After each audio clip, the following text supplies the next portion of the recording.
Right, hi everybody. I'm a bit sniffly and I've got really sore eyes today. I don't know why. Anyway, so you'll have to excuse me if I'm sniffing all the time. Don't know what it is. I think it's too cold for it to be hay fever. Anyway, so I want to just start this backing for this garment piece. So I think if I position it there, and then like I said, just do a band of pricked paper and French knots down there. So if I mark that on the back, that's why I've got this border. This is my acrylic paper, which if you've done my book classes, I love this acrylic paper. I need to get some more actually. Daler Rowney System 3. It's got a lovely texture on the front. That's the back.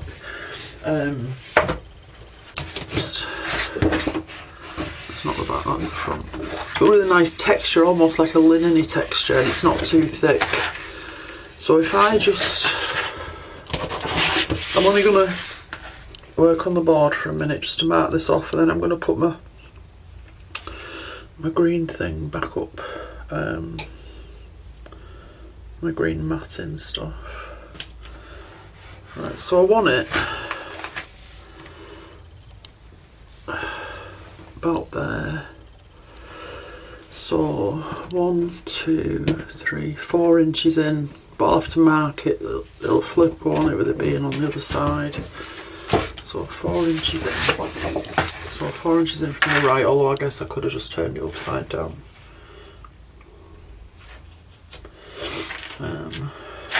So let me line it up. Have I got a pencil? I hope I've got a pencil, yeah. So, oh, my eyes. I'm not on the inch line. I'm gonna make life easy for myself. I might have to go and get some tissues. 1, 2, 3, 4. So if that one first line goes there, and then I'll have it about 1.5 inches wide. Okay, so what I'm going to do now is turn off and reset the table up. So I've got my mat on, my green thing on. This, need to relay the table and sort that out, and I actually need to go and get some tissues. Alright, I won't be a sec. Right, so what I need to do now, in between these two lines, I need to pinprick, and it's a lot of pinpricking. And then I'll come back, well no, I'll do some French knots. So I'll just partially, let me move that coffee, that's a bit dangerous there, just... don't know where to put it. Don't know where to put it. I'm going to put it on the edge of the sewing machine, and I'll just have to be careful on the bed. Right, so as you probably know, I've probably said it ad nauseum, I've got white-headed pins that are Dritz silk pins I absolutely love, and I've got these just normal boring ugly pins that I keep in here for paper, pin pricking. I do have a pricking tool, but it's very fine. I prefer the thickness of these pins. I mean, I can buy another one, it's not that I can't buy another one, I can, but you know, you just don't get around to stuff. So, excuse me. So literally just gonna, I don't know why I turn that around. If I pinprick an area down here, the whole thing's gonna be solidly pinpricked, okay? But if I just do, because it does take a long time, enough to just do a couple of French knots in here, then you can see how I'm going to approach that, although I'm trying to think, have we done anything like that in this class? I don't think we have we? I don't think we have. I don't think I've French knotted. I get confused with this class and the ledger class.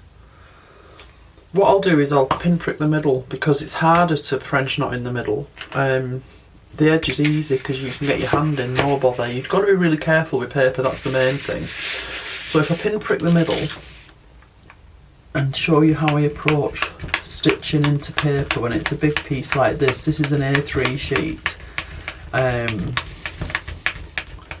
Just try this on some nice paper and see. If you prick from the back, you get a highly textured surface. If you prick from the front, you get a flatter surface. but you can get really nice patterns and you can still get a lovely surface. But I think for this, I think I need a textured surface. Don't go OTT because you might end up perforating the paper and you don't want that. Also be careful if you've got loads of bracelets on like me. When you're leaning on the edge, they can, if you're not careful, they can emboss your paper accidentally. So watch what you do when you're leaning on it as well. You just got to be that a little bit extra careful when you're working with paper. Now I've gone out of my lines there, see. I can't even prick within a line situation. So, I mean, I don't even think I've done a full inch of this yet. But that's how it looks on the front. Very, very textured, very lovely. Just let me pull it and see if I can reach.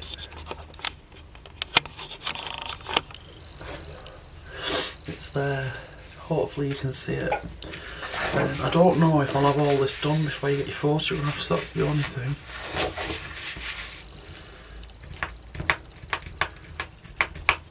I've got my 2 little bits of silk damp stretching for my first page for the button book. They're behind me.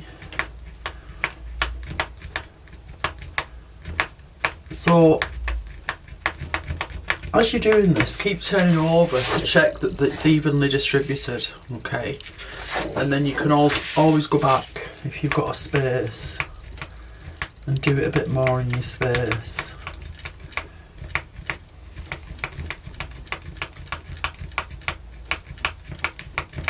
Oh, my eyes. I don't know what's wrong with them. Right, so that'll suffice for now.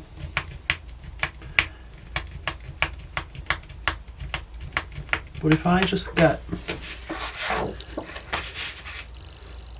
that's upside down for you, but if I just put this alongside it, can you see the contrast there that there's going to be? No, you can't, can you? Between the pricking, and if you think that's going to extend above and below the garment section, it's just going to be, I think, the perfect finishing touch. Now, paper and stitch really depends on your paper, I guess, how easy or difficult it is. I mean, none of it's a walk in the park. It's not like picking up a piece of calico and stitching on a piece of calico. You've just got to be extra careful. Don't tug, don't yank, because you'll end up splitting your paper, tearing your paper. So I'll just thread this needle and put a knot in this cotton broader. And I will just be using white knots, but if you've got a coloured garment section, you could reflect the colours from your section in this area of the backing board. And you know what, I'm just thinking, actually, I might be wasting my time doing that. I actually am, aren't I? Do you know what I should be doing? I should only be doing it above and below, really, because this is going to be tied on, so I could save myself a lot of work. But you know what, I'm just going to do it, because then if I change my mind about placement, and then if ever in the future, like I say, I like finding little things when I'm unpicking something I've bought in a second-hand shop. I like, oh, I didn't know that was there. So I mean, there is that as well, I guess. That ball has been on the floor 5 times this week. Just dropped it again. So literally, very carefully, just go to the back, find your hole from the back. Just go through one of your pricked holes. You don't have to worry about making another hole. 1, 2, 3. Just hold onto the edge of your paper. Put your needle back through the same hole with this French knot, because it's not like fabric. It's not gonna, the weave isn't going to open and pull that stitch right through. Now you can drag across on paper. I still wouldn't drag miles across, but it's so much more acceptable to drag across on paper. And like I say, it's just a case you've just got to be extra careful with this, because it will crease as soon as you look at it if you're not careful. So this acrylic paper, it's thinner than watercolour paper. I think it's 120 GSM. So it's not massively thick. But all you're doing here is just creating a nice little bit of texture that's going to complement the work you're going to mount on top of it. Okay, and I actually do think I'm being a bit dumb doing behind the piece, but I guess it doesn't matter. I've started it now and I'm not going to leave it half finished, so I should have thought about that though. Just doing the bit above and below it. But don't feel that you should, because really I don't think it's massively necessary.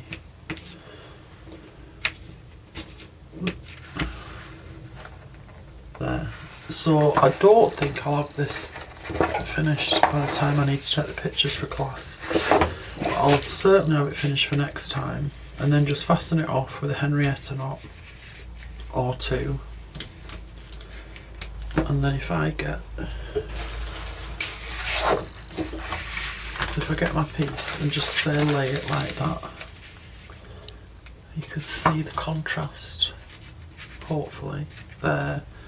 So I mean that's not going to be there, but it's just, I've just laid it next to there so that you can get an idea of that contrast.